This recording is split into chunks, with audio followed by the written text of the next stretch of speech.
All right. So we're going to be looking at Mortal Kombat Trilogy today on the PlayStation 1. This game holds a lot of special memories for me. So let's jump in.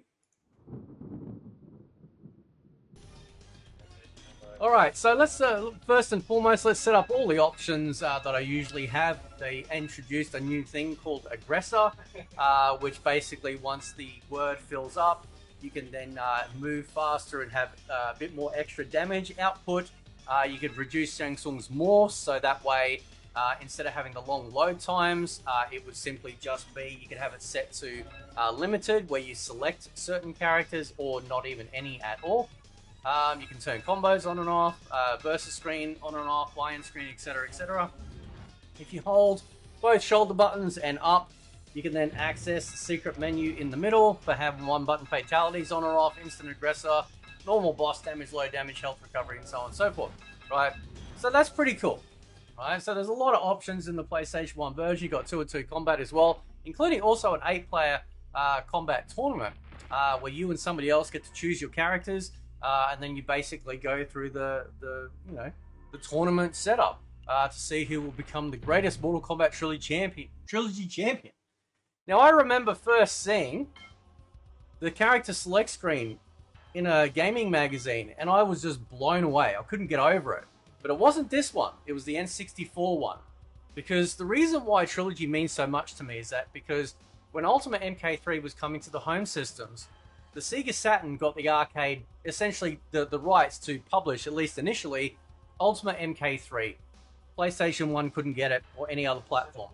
So after a while, they went, well, hang on, we want to make sure that PlayStation users and N64 users don't miss out. And so they made it so that we could actually have essentially Ultimate MK3, titled MK Trilogy, and by changing things like the name, adding extra characters, an extra mode, etc., then essentially it's a whole new Mortal Kombat product. Kind of gets around licensing, which is pretty cool. As you can see here, this is the biggest roster at the time for a Mortal Kombat game. It had every character, including bringing back characters like Johnny Cage and Baraka. The 16-bit versions, I obviously know that they added in extra characters like Noob, Saibot, and Rain for their ultimate versions. But ultimately, this was like, this is peak Trilogy. This is absolutely peak Mortal Kombat Trilogy, right? And so I'll just showcase a couple of things, and we'll jump back out because I wanna go through and showcase some stuff with good old Scorpies. So in this obviously in this version, you've got every single character. The combos are still the same, coming in from MK3 all the way through till obviously Trilogy, the dial-in combos. But you've also got your run meter back as well, which is nice. And yeah, it's just pretty much just business as usual, if you will, for the MK3 series. But yeah, it is pretty cool. It's a lot of fun. I know some people do find obviously certain characters being in there, like the boss characters. You can actually have access to all the boss characters in the game. They don't like that because they're overpowered, but that's why you can set the boss damage to being normal, so that way they're not a problem, which also, from memory, also applies to what we have with the actual bosses on the towers. Now, there are 5 hidden characters in this game, all right? If you press select on Kano, Raiden, Jax, and then Kung Lao, you have access to MK1 versions of Kano, Raiden, and MK2 versions of Jax and Kung Lao, which is pretty cool. Kano and Raiden don't have run animations, so they look pretty dinky. But the MK2 versions do. They've also been given extra moves. Because one of the cool things about Trilogy is that they added some extra moves, which really sort of benefited the actual, some of these characters. Characters like Kung Lao got like a double teleport. Scorpion, he got a forward teleport punch. Kano, even though he was pretty stacked, he got a psycho, like a full screen psycho cannonball, which was pretty nuts. So they actually did some improvements, of course, also adding in Baraka's topspin move as well. And and if you press up and start on Sonya, you can also choose the stage that you want to start on. let's start on one of my favorite stages of all time, which is the Armory. Now, I was working in a computer game shop waiting for Mortal Kombat Trilogy to come into the shop, and I was stoked. I poured over every morsel of information in regards to Mortal Kombat Trilogy before it came out, and I lived, breathed, shit this game, and it is still like the absolute just pinnacle. Absolutely love it. Absolutely love it. It's a fantastic game, right? So you can see there he's got his forward teleport. All beautiful. It's just amazing. And we got to one of the cool things, like, I know it may not seem like a big deal, but having to be able to like play as characters on other Mortal Kombat stages that they were never able to play on. Like, so taking Ultimate MK3 version of Scorpion and playing on the Armory stage from MK2 was kind of cool, right? It was just such a neat thing.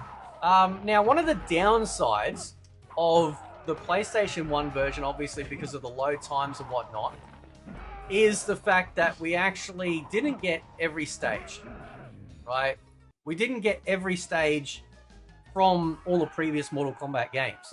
They're missing a couple of stages, like the Palace Gates, the Warrior Shrine, I believe, from Mortal Kombat 1, the original Mortal Kombat, which is so weird. Like, why wouldn't you have all of them in there when they had everything else from MK2 and up? So I always miss that, because I do love those classic original MK1 stages, and they do have, like, they've got, I don't even think they got Shang Tsung's throne room. I don't think they've got Shang Tsung's throne room. They've got what is it? Oh, is he gonna get me? Yep, he's gonna get me. Talking and fighting is not my strong suit. So we've got what they call Kung Fu Part 1, which is the courtyard. Don't have the Palace Gates, don't have the Warrior Shrine. We've got the Pit and Goro's Lair, but yeah, we don't have Shang Tsung's throne room. That's wow. That's kind of, yeah. So that always kind of bugged me. I just always wish we had it, in there, but it is what it is, right? You know, what can you do? So, but ultimately, like, Trilogy on PlayStation 1, this was just absolutely pinnacle. Like, it was just absolutely pinnacle game. Just at the time, think about it. At the time, you got every single Mortal Kombat character. Baraka got his blade spin that was cut out of MK2 back. They added that move back in for this. It's awesome. So yeah, it is definitely, like, in the MK community, this is definitely a fan favorite because of the size of the roster. Now, obviously, it doesn't have the 3-on-3 mode that the N64 version, but there are differences between the N64 version and this one, which I'll cover in an N64 review of Trilogy as well, including also I'll cover the SAT one too, which, again, from memory, is basically this, the PlayStation 1 version, and then, of course, obviously, there's a PC version of Trilogy too, but it is, like, yeah, like, so the N64 version had less characters, didn't have the secret classic characters. They combined the Sub-Zero into, like, one character to make it, again, it was all about saving memory space on the actual cartridge, and that's why they did it. Which is a shame, because I'll tell you what, man, I 100%, I 100% like love the, what do you call it, sometimes the one button fatalities screw up. I absolutely, I love having the massive roster of characters. It is just peak MK. It is. It's just, it is absolutely phenomenal. It's so good. It's so good. So, but yeah, got Living Forest. Just, yeah, awesome stuff. Awesome stuff.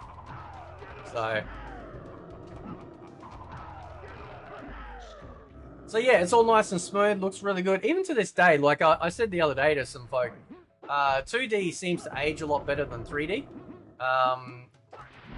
So with 3D, it's better if you can increase resolutions to look better. But on 2D, like, despite the pixelation, there you go, Dan. it's still good. It's still really good. So there we go.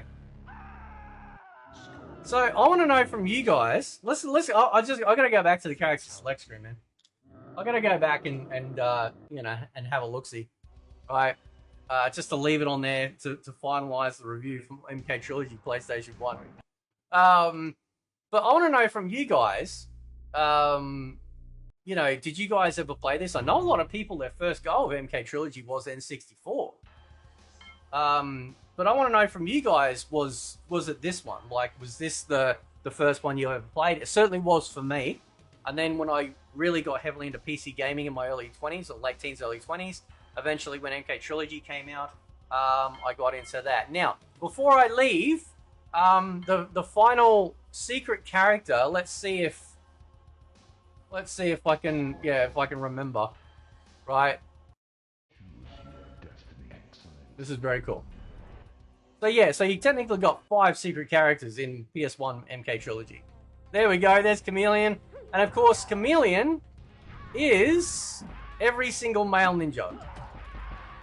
Right? So you just got to keep an eye on the color that he swaps to. And then just, you know, obviously if you know all the special moves for the male ninjas, then you're going to have, you know, full access to all their moves. But you can't control the morph. Right? That's the tricky part, is that you can't control the morph. So, but yeah, and it's just great to actually have him in there, because it was a brand new ninja character for the game. Having Chameleon available was brand new, so that was awesome. But anyway, guys, I'll leave it there. Let me know what you think of Mortal Kombat Trilogy for the PlayStation 1. Catch you guys next time. See you.